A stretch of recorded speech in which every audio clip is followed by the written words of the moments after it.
Ani was a happy man who often walked alone, but he was very good with people.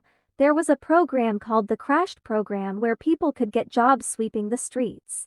This was Ani's job. Ani was a kind and cheerful man. He used to cook a big pot of food and share it among all the tenants in the yard. Even though chicken foot was his favorite, he cooked them with the nails on, saying, "If you cut the toe, the juice will go, but if you leave it will remain." Everyone made fun of how he cooked the chicken foot, but no one refused the meal. The yard housed many different people: a lady who had both a male and female voice, a man living with two common-law wives at the same time, and a runaway teenager who was living with an older man. It was during the late 1970s and 1982 when the Jelp and N were in conflict. Ani didn't have a TV in his room, so he would come to the front of the yard to watch another tenant's TV.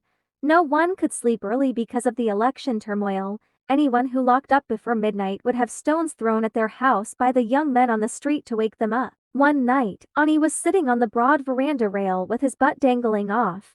A gunman on the main road fired a shot toward the street where Ani lived. The bullet struck Ani on his buttocks.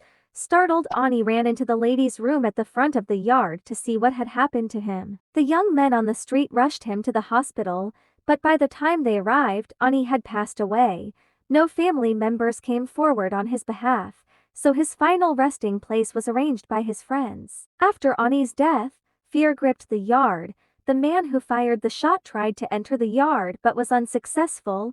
The tenants lived in constant fear until the end of the election period. Only then were they able to breathe a sigh of relief and sleep peacefully at night. There has never been another election like those of the late 70s and 80s. Like, share, subscribe, and follow.